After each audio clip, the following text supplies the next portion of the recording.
ఇక డీటెయిల్స్లోకి వెళ్తే రైతు బంధు సంపూర్ణంగా రాలేదని ఆవేదన తెలంగాణ రైతాంగంలో ఉందని శాసనమండలి చైర్మన్ గుత్తా సుఖేందర్ రెడ్డి అన్నారు. రాష్ట్ర ప్రభుత్వంపై ఆర్థిక భారం ఉన్నమాట వాస్తవమే అన్నారు. అయితే సన్నాలకు బోనస్ ఇవ్వడం, రైతు బంధు విషయంలో ప్రభుత్వం ఒక నిర్ణయం తీసుకొని ఏదో ఒక దానిని సంపూర్ణంగా అమలు చేయాలని గుత్తా సూచించారు. ఆర్టీసీ కార్మికుల సమ్మె చర్చల ద్వారా మాత్రమే పరిష్కారం అవుతుందన్నారు. కార్మికులంతా ప్రజల పక్షాన ఆలోచించి సమ్మె విరమించాలని గుత్తా కోరారు. ఆర్థిక కార్మికులు ఆత్మహత్యలు చేసుకోవడం అత్యంత బాధాకరమని విచారం వ్యక్తం చేశారు. మిల్లర్లు ధాన్యం కొనుగోలు విషయంలో కూడా చర్యలు తీసుకునేలా చూడాలని ప్రభుత్వానికి సుఖేందర్ రెడ్డి సూచించారు. సత్వరం పట్టుదలకు పోకుండా ఇటు ప్రభుత్వం కానీ అటు కార్మిక సంఘాలు కానీ పరిష్కరించుకోవాల్సినటువంటి అవసరం ఉంది. అదేవిధంగా నిన్న ఆర్టీసీ కార్మికుడు డ్రైవరు శంకరయ్య గౌడ్ గారు ఆత్మహత్య చేసుకోవడం చాలా బాధాకరం. వారి కుటుంబానికి సానుభూతిని సంతాపాన్ని తెలియజేస్తాం. చర్చల ద్వారా పరిష్కారం చేసుకోవాలి తప్ప ఆత్మహత్యల ద్వారా వచ్చేది ఏముండదు. దానివల్ల మన కుటుంబాలు నష్టపోతాయి. కొందరు ప్రేరేపిస్తుంటారు, వాటిని పట్టించుకోవాల్సినటువంటి అవసరం.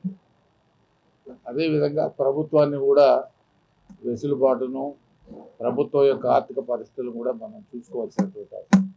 అదేవిధంగా రెండో ప్రధాన సమస్య ఈ యాసంగి పంట కొనుగోళ్ల విషయంలో ఇప్పటికీ రాష్ట్ర వ్యాప్తంగా 4,543 కేంద్రాల ద్వారా వడ్లను కొనుగోలు చేస్తూ ఉన్నారు.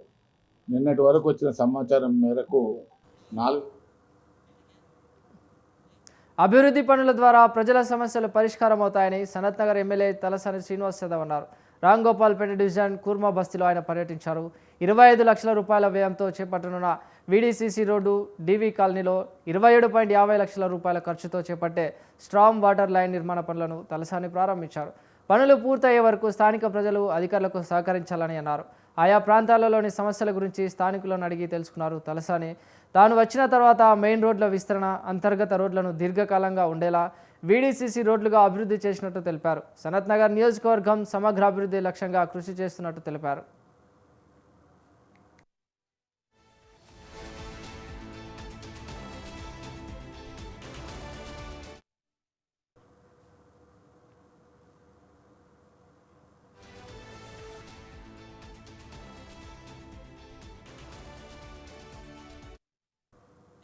కేసీఆర్ 10 ఏళ్ల పాలన స్వర్ణయుగం అన్నారు మాజీ మంత్రి పువ్వాడ అజయ్ కుమార్. కాంగ్రెస్ ప్రభుత్వంలో 3-4 సార్లు బటన్ నొక్కుతున్న రైతు బంధు డబ్బులు రైతుల ఖాతాలో పడడం లేదని విమర్శించారు. ఉమ్మడి ఖమ్మం జిల్లా రైతాంగ సమస్యలపై ఖమ్మంలో బీఆర్ఎస్ మహాధర్నా నిర్వహించింది.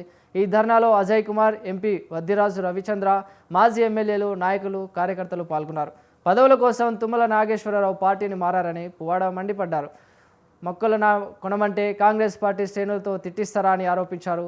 రైతుల నుంచి మొక్కజొన్నలు వెంటనే కొనుగోలు చేయాలని డిమాండ్ చేశారు.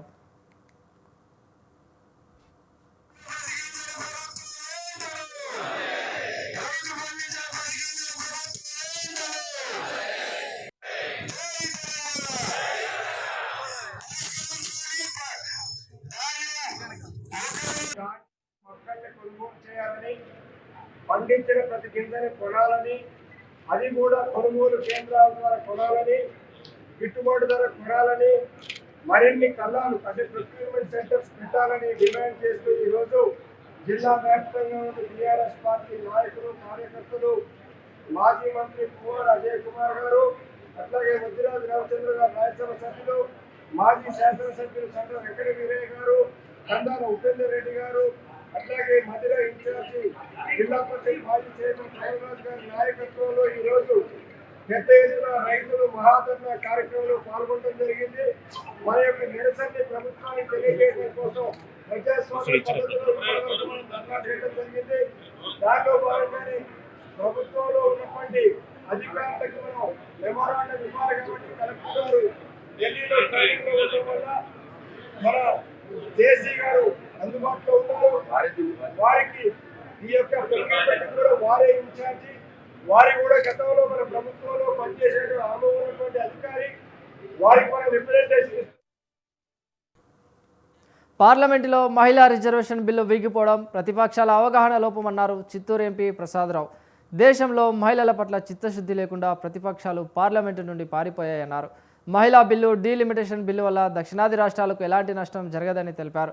దేశంలో 100కు పైగా పార్లమెంటు నియోజకవర్గాలలో 20 లక్షలకు పైగా జనాభా ఉన్న కారణంగా ప్రతి ఒక్కరి సమస్యను ఎంపీ వినలేక పరిష్కరించలేకపోతున్నారన్నారు. అందుకే డీలిమిటేషన్ బిల్లు ప్రవేశపెట్టినట్లు చిత్తూరు ఎంపీ తెలిపారు. చాలా మంది డౌట్ ఏంటంటే డీలిమిటేషన్ బిల్లు, ఉమెన్ బిల్లు రెండు కంబైన్డ్ ఎందుకు చేశారు? ఉమెన్ బిల్లు పేరుతోటి ఈ బిల్లును కూడా చార్ట్ను పాస్ చేసుకుందామా అని ఆ క్లాజ్ మనకి చెప్తుంది. కాన్స్టిట్యూషనల్ క్లాజ్లో వాళ్ళు పాస్ చేసిన బిల్లు కాన్స్టిట్యూషన్లోకి వచ్చేసింది. అది దానిలో ఏం చెప్తుంది? ఈ డీలిమిటేషన్ అయిపోయిన తర్వాతనే ఇంప్లిమెంట్ అవుతుంది. కాబట్టి డీలిమిటేషన్ పాస్ చేసిన తర్వాత మనం వీళ్ళకి రిజర్వేషన్ ఇంప్లిమెంట్ చేద్దాం, 2029లో దీన్ని ఆచరణలోకి తీసుకొద్దామని ఉద్దేశం. ఈ లోపు ఈ టైం సరిపోతుంది అన్ని అడ్జస్ట్మెంట్స్ చేసుకోవడానికి. డీలిమిటేషన్ వాటర్ అడ్జస్ట్మెంట్స్, తర్వాత SC, ST, BC reservations, women reservation seats చేసుకోవడానికి 2-3 ఇయర్స్ సరిపోతుంది. కాబట్టి 2029లో దీన్ని మనం ఆచరణలోకి తీసుకొద్దామన్న ఉద్దేశంతో ఈ బిల్లు పెట్టడం జరిగింది. చాలామంది డౌట్ ఏంటంటే డీలిమిటేషన్ బిల్లు, ఉమెన్ బిల్లు రెండు కంబైన్డ్ ఎందుకు చేశారు? ఖమ్మం జిల్లా సత్తుపల్లి మండలం కాకర్లపల్లిలో అన్నదాతలు ఆందోళనకు దిగారు. సొసైటీ ఆధ్వర్యంలో ఏర్పాటు చేసిన ధాన్యం కొనుగోలు కేంద్రంలో పిఆర్ 126 రకం ధాన్యం కొనుగోలు చేయాలని డిమాండ్ చేశారు. సొసైటీ ఆఫీస్ వద్దకు రైతులు భారీ సంఖ్యలో చేరుకొని ఆందోళన చేపట్టారు. ప్రభుత్వం నిర్ణయించిన విధంగా అన్ని రకాల ధాన్యాన్ని కొనుగోలు చేయాలని వారు డిమాండ్ చేశారు. రైతుల ఆందోళనతో పరిస్థితి ఉద్రిక్తంగా మారింది. దీంతో పోలీసులు, రెవెన్యూ శాఖ అధికారులు అక్కడికి చేరుకున్నారు. 2 రోజుల్లో ధాన్యం కొనుగోలు ప్రారంభిస్తామని రైతులకు తహసీల్దార్ హామీ ఇచ్చారు.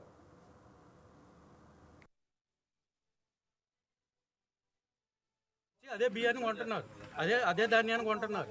అదేంటని అడిగితే సొసైటీ వాళ్ళు మిల్లర్లు కొనట్లేదని చెప్తున్నారు. మిల్లర్లు వచ్చి మా దగ్గరకు వచ్చి కొనుక్కెళ్తున్నారు. మా దగ్గరకు వచ్చి అడిగి తీసుకొని వెళ్తున్నారు. మరి సొసైటీ వాళ్ళు ఎందుకు కొనుగోలు చేయట్లేదని అడిగితే ఈ రోజు వచ్చి అడిగితే ఆయన ఏం చెప్తున్నారు? మా కలెక్టర్ గారు కొనొద్దని చెప్పారు, ఎంఆర్ఓ గారు ఆఫీస్ నుంచి మాకు ఇన్స్ట్రక్షన్స్ లేవు అని ఇదని చెప్పారు. అందుకని ఈరోజు మేడం గారిని పిలిపించడం జరిగింది. మేడం ఏం చెప్పారు బాబాయ్ చెప్పు ఒకసారి. మేడం గారు 2 రోజుల తర్వాత మేము మాట్లాడినాం. బయట మిల్లర్స్ దింపుకోకపోతే ఇక్కడ ప్రైవేట్ గోడౌన్లలో మేము దింపిస్తాం అని భరోసా ఇచ్చారు. ధాన్యాన్ని మేము అట్టే ఉంచుతాం. కాకరపల్లి ఈ రోజు నుంచి బయట దళాలకి ఎవరు వడ్లేరు. పిఆర్ 126 అదే సందాలు ఉందో ఈ పిఆర్ 126 అన్ని కొనుగోలు సొసైటీ వాళ్ళే చేయాలి. చేసేదాకా మేము అట్లాగే, లేకపోతే మళ్ళీ ఖమ్మం జిల్లా కల్లూరు మండలం ఎర్రబంజార పంచాయతీలో ధాన్యం కొనుగోలు కోసం సర్పంచ్ గుగులోత్ శ్రీను నిరాహార దీక్ష పట్టారు. 20 రోజులుగా రైతులు ధాన్యాన్ని కళ్ళల్లో ఆరబోసి కొనుగోలు కోసం ఎదురు చూస్తున్నా అధికారులు పట్టించుకోవడం లేదని ఆగ్రహం వ్యక్తం చేశారు. రైతులతో కలిసి నిరాహార దీక్షకు దిగిన శ్రీను కొనుగోలు ప్రారంభించే వరకు తగ్గేదే లేదని స్పష్టం చేశారు. కొనుగోలు కేంద్రాలు ప్రారంభించి 20 నుంచి 25 రోజులైనా ఆదేశాలు లేవని అధికారులు కాలయాపన చేస్తున్నారని ఆరోపించారు. మిల్లర్ల వద్దకు వెళ్తే బస్తాకు 10 నుంచి 12 కేజీల తాలు తీస్తామని చెప్పడంతో రైతులు నష్టపోతారని శ్రీను ఆవేదన వ్యక్తం చేశారు. ధాన్యం ఒక క్వింటా కాదు కదా, 1 కేజీ కూడా ప్రభుత్వం కొనుగోలు చేయకపోవటం జరిగిందండి. మా ఊర్లో ఇప్పటికీ సొసైటీ సెంటర్ ఏర్పాటు చేసి 20 రోజులు అవుతుంది. సంచులు దించేసి కూడా 20 రోజులు అవుతుంది. అయినా కూడా గవర్నమెంట్ ప్రభుత్వం స్పందించి రైతుల పక్షాన ఉండి 1 క్వింటా వడ్లు కూడా కొనకపోవటం బాధాకరంగా ఉందండి. ఇప్పుడు రాబోయే వర్షాకాల సీజన్లో 1 వర్షం పడ్డా కూడా మా ఊరు రైతులందరూ అన్యాయం అయిపోతారు అనే ఒక రైతు కూడా, అంటే సన్నకారు రైతులు ఉండటం వల్ల అందరూ కౌలు భూముల మీద ఆధారపడి బతుకుతున్న కుటుంబాలండి మా ఊర్లో. అయినా కూడా ధాన్యం కొనుగోలు చేయకపోవటం, ఇప్పటికీ వడ్లంతా లాస్ అయిపోయి నైట్ టైంలో పశువులు కూడా పాడు చేస్తున్నాయి. గవర్నమెంట్ ఇప్పటికీ సొసైటీ సెంటర్ ఏర్పాటు చేసి 20 రోజులు అవుతున్నా కూడా మా ఊరు నుంచి జయశంకర్ భూపాలపల్లి జిల్లా కాటారంలోని చిన్న కాళేశ్వరం పంప్ హౌస్కి బీఆర్ఎస్ శ్రేణులు పిండ ప్రదానం చేశారు. ఈ ప్రాజెక్టుపై మంత్రి దుద్దిల శ్రీధర్ బాబు చిన్నచూపు చూస్తున్నారని బీఆర్ఎస్ నేతలు విమర్శించారు. కాటారం డివిజన్లో 5 మండలాల్లో నీరు లేక పంటలు ఎండిపోతున్నాయని వారు మండిపడ్డారు. ప్రాజెక్టు పూర్తి చేసి ఈ ప్రాంతం పొలాలకు నీరు ఇస్తానని శ్రీధర్ బాబు ఇచ్చిన హామీ 30 నెలలైనా నెరవేర్చలేదని విమర్శించారు.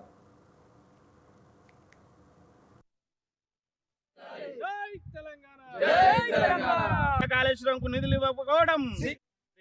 రేవంత్ రెడ్డి గారు ఈ నియోజకవర్గం అభివృద్ధి గురించి కానీ, ఈ నియోజకవర్గం యొక్క మానసపుత్రిక అయినటువంటి 5 మండలాల చిన్న కాళేశ్వరం ప్రాజెక్టు గురించి కానీ ఏ విధమైన ప్రస్తావన తీసుకురానందున నేటి రోజున ఈ చిన్న కాళేశ్వరం 2008లో ప్రారంభమై 20 ఏళ్ళకు కూడా ఇంకా అస్తవ్యస్తంగా ఎక్కడి పనులు అక్కడనే ఉండడం చాలా బాధాకరం. ఈ దుద్దిల్ల శ్రీధర్ బాబు చిన్న కాళేశ్వరం యొక్క పేరు చెప్పుకొని ఆ రోజు మొబిలైజేషన్ అడ్వాన్సులు తీసుకొని తన ఆనంద బంగ్లాను ఏదైతే ధన్వాడలో నిర్మించుకున్నాడో ఈ మొబిలైజేషన్ అడ్వాన్సుల ద్వారానే నిర్మించుకున్నాడని చెప్పి మేము ఈ సందర్భంగా తెలియజేస్తున్నాం. ఆ రోజు మొబిలైజేషన్ అడ్వాన్సులు తీసుకొని పైపులను రోడ్ల మీద వేసి వెళ్ళిపోతే గౌరవ పుట్ట మధుకర్ గారు ఎమ్మెల్యే గారు అయిన తర్వాత ఆ పైపులన్నింటినీ అండర్గ్రౌండ్లో వేయించి పర్యావరణ అనుమతులు మరియు ఫారెస్ట్ క్లియరెన్స్ను తీసుకురావడం జరిగింది. కొంత నిధుల కొరతతో అప్పుడు ఆ ప్రాజెక్టు అట్లే ఉంది. అయినా కూడా ఈ దుద్దిల్ల శ్రీధర్ గారు మంత్రి అయిన తర్వాత వారం రోజులకు వచ్చి కాటారంలో ఈనాటి పిండ ప్రధాన కార్యక్రమానికి మరి వచ్చినటువంటి బీఆర్ఎస్ కుటుంబ సభ్యులందరికీ ధన్యవాదాలు. మరి ఏదైతే నిన్నటి రోజున రేవంత్ రెడ్డి గారు రాష్ట్ర ముఖ్యమంత్రి కాటారం మండల కేంద్రంలో ఏర్పాటు చేసినటువంటి బహిరంగ సభ, అది బహిరంగ సభ అనేకంటే అదొక బూతుల సభ అనేది మనకందరికీ ప్రజానికానికి స్పష్టంగా ఏర్పడ్డది. మరి ఏదైతే ఈ ప్రాంతంలో ఏది వైఎస్ఆర్ హయాంలో ప్రారంభానికి నోచుకున్నటువంటి చిన్న కాళేశ్వరం ప్రాజెక్టు సుమారు 16-15 బీఆర్ఎస్ ప్రభుత్వం ఆర్టీసీలో యూనియన్లను రద్దు చేసిందని టీజేఎస్ వ్యవస్థాపకులు ప్రొఫెసర్ కోదండరాం అన్నారు. కాంగ్రెస్ ప్రభుత్వం వచ్చాక ఆర్టీసీ కార్మికుల సమస్యలపై 5 ఐఏఎస్ అధికారులతో కమిటీ వేసిందని తెలిపారు. మంత్రివర్గంతో సబ్ కమిటీ ఏర్పాటు చేసి ఆర్టీసీ కార్మికుల న్యాయమైన డిమాండ్లు నెరవేరుస్తారనే నమ్మకం ఉందని కోదండరాం తెలిపారు. ఆర్టీసీ కార్మికుల న్యాయమైన డిమాండ్లు నెరవేరే వరకు సంపూర్ణ మద్దతు ఇస్తామని కోదండరాం తెలిపారు. ఆర్టీసీ కండక్టర్ శంకర్ గౌడ్ మృతి పట్ల సికింద్రాబాద్ జూబ్లీ బస్ స్టేషన్లో ఆయన చిత్రపటానికి నివాళులు అర్పించారు. కంటోన్మెంట్ డిపో నుండి పీకెట్ డిపో వరకు శాంతియుతంగా ర్యాలీ నిర్వహించి కార్మికులకు మద్దతు తెలిపారు. హక్కులను పోరాడి సాధించుకోవాలని, ఆత్మహత్యలకు పాల్పడవద్దని కోదండరాం సూచించారు.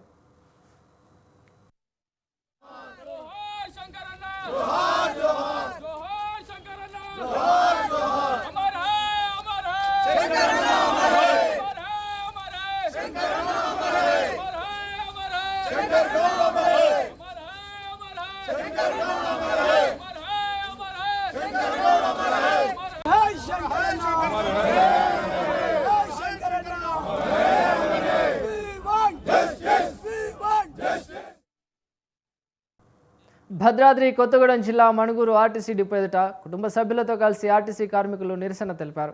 అఖిలపక్షం ఆధ్వర్యంలో వారు ఆందోళన చేపట్టారు. డిపో నుండి అంబేద్కర్ నెట్వర్క్ సెంటర్ వరకు భారీ ర్యాలీ నిర్వహించారు. మానవహారం చేపట్టారు. తమ న్యాయమైన డిమాండ్లను నెరవేర్చాలని కోరారు. ఆత్మహత్య చేసుకున్న డ్రైవర్ మహేష్ గౌడ్ కుటుంబానికి 2 కోట్ల రూపాయలు, కుటుంబంలో ఒకరికి ఉద్యోగం కల్పించాలని డిమాండ్ చేశారు. 3 రోజులుగా సమ్మె చేస్తున్న ప్రభుత్వానికి చీమ కుట్టినట్టయినా లేదని కార్మిక సంఘం నాయకులు ఆవేదన వ్యక్తం చేశారు. ఉద్యోగ భద్రత లేకపోతే కార్మికుల కుటుంబాలు వీధిన పడే అవకాశం ఉందన్నారు. ప్రభుత్వం తమ డిమాండ్లను పరిష్కరించకపోతే సమ్మె ఉధృతం చేస్తామని హెచ్చరించారు. ఏ కృష్ణ తెలంగాణ మజ్దూర్ యూనియన్ ఖమ్మం రీజనల్ కార్యదర్శి. ఈరోజు సమ్మె 3వ రోజుకు చేరుకుంది. ఈ సమ్మె ఆర్టీసీ కార్మికులు ఆర్టీసీ సంస్థను కాపాడుకోవడం కోసం, ప్రజల కోసం చేస్తున్నారన్న విషయాన్ని ఈ రోజుకు ప్రజలు గమనించారు. అందులో భాగంగానే ఇవాళ ప్రజా మద్దతు రోజు రోజుకు పెరుగుతుంది. వాస్తవంగా గతంలో ఇప్పుడున్నటువంటి ముఖ్యమంత్రి గారు ప్రతిపక్షంలో ఉన్నప్పుడు మేము 55 రోజుల సమ్మె చేసినప్పుడు ఆ సమ్మెలో ఆర్టీసీని ప్రభుత్వంలో విలీనం చేయాలని ప్రధాన డిమాండ్తో మేము ఉద్యమం చేస్తున్నప్పుడు, మేము అధికారంలోకి వచ్చిన తర్వాత వెంటనే ఆర్టీసీని ప్రభుత్వంలో విలీనం చేస్తామని, ఆర్టీసీలో పెండింగ్ లో ఉన్న పే స్కేళ్లను వెంటనే అమలు చేస్తామని, ప్రజాస్వామ్య పద్ధతిలో మా పాలన ఉంటుంది, ఆర్టీసీ కార్మిక సంఘాల ఎన్నికలు నిర్వహిస్తామని హామీ ఇచ్చారు. ఆ హామీని నెరవేర్చకుండా గత 2.5 సంవత్సరాల నుంచి కార్మికులను తీవ్ర ఇబ్బందులకు గురి చేస్తున్నారు. యాజమాన్యం రోజు రోజుకు పని భారం పెంచుతుంది. 2019 నుంచి ఈరోజు తెలంగాణ ఆర్టీసీలో 3వ రోజు సమ్మె జరుగుతుంది. ఈ సమ్మెలో ముఖ్యంగా మా కార్మికుడు శంకర్ గౌడ్ గారు ఆత్మత్యాగం చేశారు, బలిదానం చేశారు. గతంలో బీఆర్ఎస్ ప్రభుత్వంలో మా శ్రీనివాస్ రెడ్డి గారు చేశారు. కరెక్ట్గా అదే వైఖరితోటి మళ్ళీ ఈరోజు కూడా ఈ కాంగ్రెస్ గవర్నమెంట్లో అదే జరిగింది. ప్రజాపాలన అని చెప్పుకుంటూ ప్రజల సాగులు చూస్తున్నారు. కార్మికుల చావులకి గవర్నమెంట్ కారణం అవుతుంది. మమ్మల్ని కావాలని సమ్మెలోకి నెట్టి ఇలాంటి ఘోరాలు చేస్తుంది. కాబట్టి మా న్యాయమైన డిమాండ్లని తక్షణమే పరిష్కరించి మాకు ఏదైతే జరుగుతున్నాయో నష్టాలని అరికట్టి, అలాగే ఆర్టీసీకి కూడా నష్టం జరుగుతుంది. అనుభవం లేనటువంటి డ్రైవర్ కండక్టర్లు ఇచ్చి బస్సులు పంపిస్తుంటే నిన్న మా పాప కొత్తగూడెం నుంచి ప్రయాణం చేసింది. వస్తా ఫోన్ చేస్తుంది, అమ్మ నేను ఇంటికి వస్తానా రానా అని నా పిల్లలు నేను ఏమైపోతాను మీ బస్ ఎక్కానని చెప్పి ఆంధ్ర నుంచి వస్తా బాగా భయపడింది. అమ్మ నీకేం పర్వాలేదులే జాగ్రత్తగా రా అని చెప్పా. కానీ డ్రైవర్ అయితే చాలా ర్యాష్గా దోలాడంట. ఆటో మీద ఉన్నటువంటి ఆటో డ్రైవర్లని లారీ డ్రైవర్లతో బస్సులు నడుపుతున్నారు. దానివల్ల ఆర్టీసీ కార్మికులకు వరంగల్ జెడ్పీ మాజీ చైర్పర్సన్ బీఆర్ఎస్ జయశంకర్ భూపాలపల్లి జిల్లా అధ్యక్షురాలు గణరాజ్ జ్యోతి మద్దతు తెలిపారు. ఆర్టీసీ సంస్థలో ఎంతమంది కార్మికులు చనిపోతే చర్చలు జరుపుతారో ప్రభుత్వం తెలపాలని గణరాజ్ జ్యోతి ప్రశ్నించారు. 3 రోజులుగా జయశంకర్ భూపాలపల్లి జిల్లా ఆర్టీసీ డిపో ముందు కార్మికులు చేస్తున్న సమ్మెకు జ్యోతి మద్దతు తెలిపి సమ్మెలో పాల్గొన్నారు.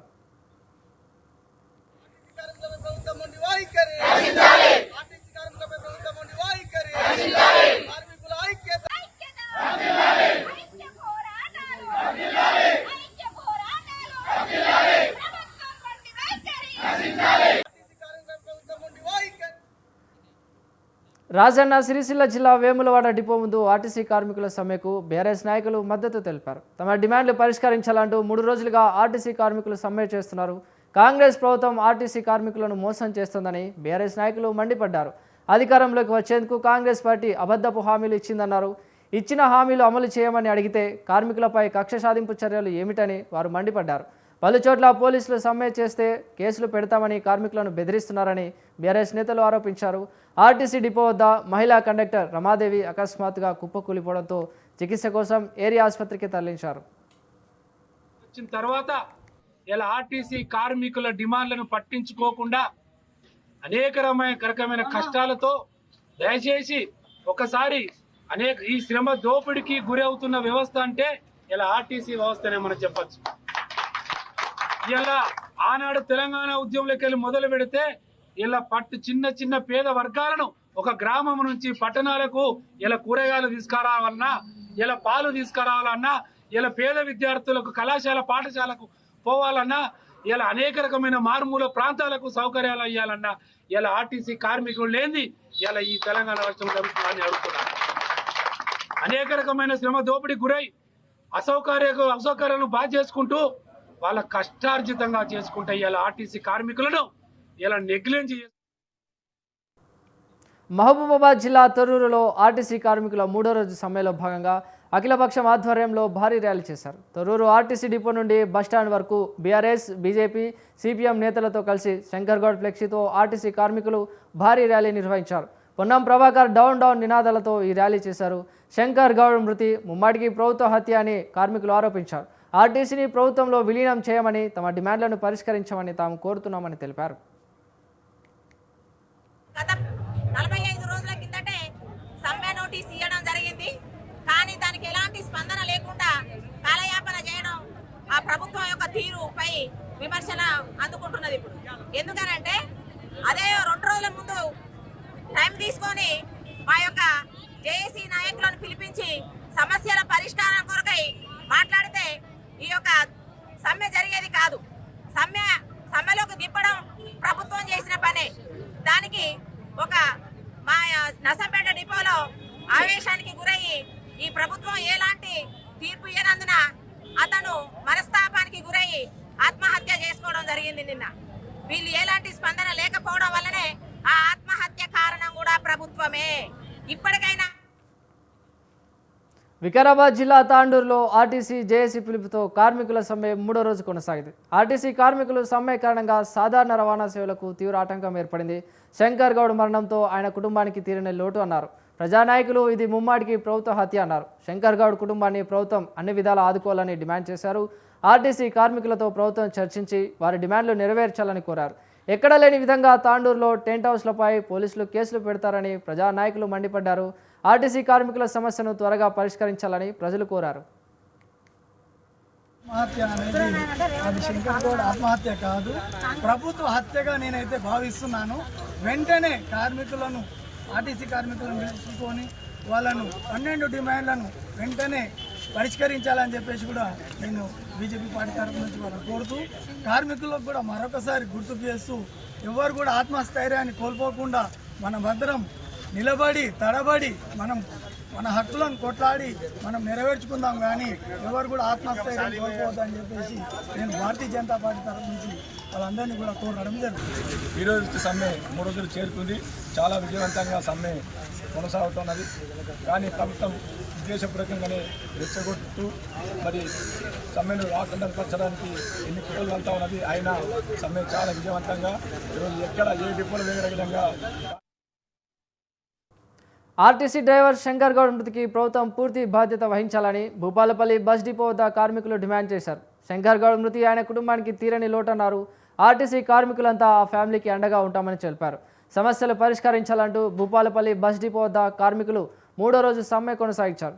సమస్యలు వెంటనే పరిష్కరించాలని బస్ డిపో వద్ద నల్ల రిబ్బన్లు ధరించి ధర్నా చేశారు. ఆర్టీసీ డ్రైవర్ శంకర్ గౌడ్ మృతికి మౌనం పాటించి నివాళులర్పించారు. రాష్ట్ర ప్రభుత్వం వెంటనే ఆర్టీసీ జేఏసీని చర్చలకు పిలిచి సమస్యలు పరిష్కరించాలని కోరారు కార్మికులు. సమ్మెలో భాగంగా ఇవాటికి 3వ రోజు. నిన్న జరిగిన సంఘటన 2వ రోజు. సమ్మెలో చర్చలకు ప్రభుత్వం మమ్మల్ని పిలవలేదు.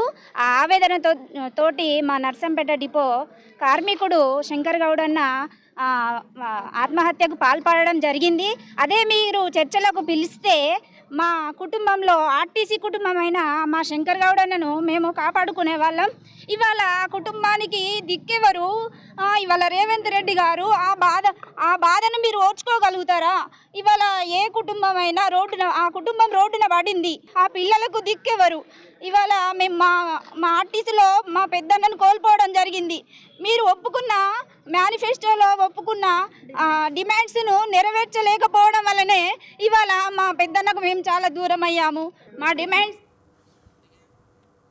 ప్రియుడితో కలిసి భర్త హత్యకు స్కెచ్ వేసి భార్య చివరికి పోలీసులకు పట్టుబడింది. ఈ సంఘటన కడప జిల్లా ప్రొద్దుటూరులో జరిగింది. ప్రియుడితో తన భార్య ప్రేమాయణం సాగిస్తుందని భర్త అనుమానించడంతో ఆమె భర్త అడ్డు తొలగించుకోవాలని ప్రయత్నించింది. ప్రొద్దుటూరు మండలం లింగాపురానికి చెందిన ఈశ్వర్ రెడ్డికి ప్రొద్దుటూరుకు శిల్పాకు 15 ఏళ్ల క్రితం పెళ్లైందని ఏఎస్పీ విభూకృష్ణ తెలిపారు. ప్రొద్దుటూరు ప్రభుత్వ ఆసుపత్రిలో అటెండర్ సుధీర్తో శిల్పకు పరిచయం ఏర్పడినట్లు తెలిసిందన్నారు. శిల్ప తరచూ సుధీర్తో ఫోన్లో మాట్లాడుతుండడంతో ఈశ్వర్ రెడ్డి మందలించినట్టు తెలిపారు.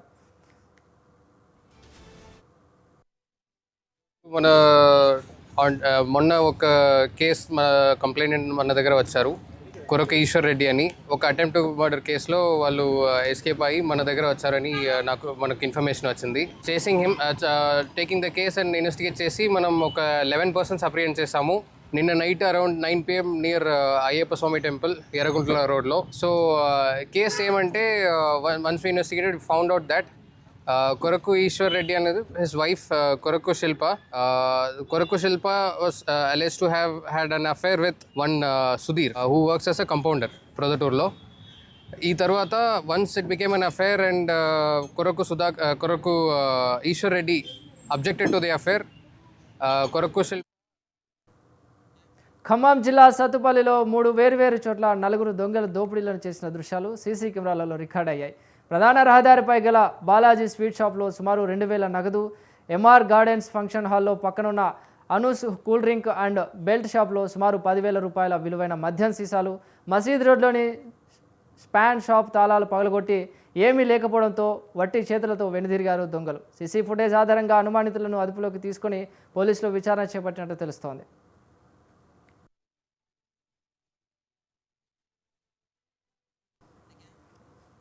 ఆదిలాబాద్ జిల్లాలో వడ్డీ వ్యాపారులపై ఎస్పీ అఖిల్ మహాజన్ కొరడా జుల్పించారు. జిల్లా వ్యాప్తంగా ఏకకాలంలో 45 బృందాలతో 15 పోలీస్ స్టేషన్ల పరిధిలో ఆకస్మికంగా దాడులు నిర్వహించారు. అధిక వడ్డీలతో రైతులు, ప్రజల నుండి నిలుస్తున్న వడ్డీ వ్యాపారులపై కఠిన చర్యలు తప్పవని ఎస్పీ మహాజన్ హెచ్చరించారు. ఈ దాడుల్లో 16 మండలాల పరిధిలో 15 కేసులు నమోదు చేసినట్టు తెలిపారు. ఆకస్మిక దాడులలో వడ్డీ వ్యాపారుల నుండి ప్రామిసరీ నోట్లు, చెక్కులు, పాస్బుక్లు, బాండ్ పేపర్లు, సెల్ డీడ్స్ స్వాధీనం చేసుకున్నట్లు ఎస్పీ తెలిపారు.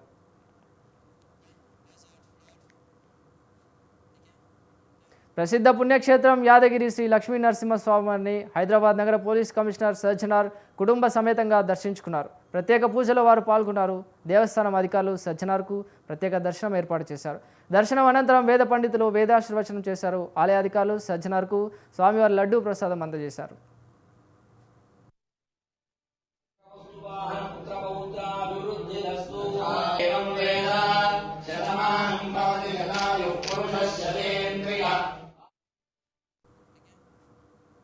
ఇవి ఇప్పటివరకు నా లోకల్ న్యూస్. చూస్తూనే ఉండండి స్వతంత్ర టీవీ.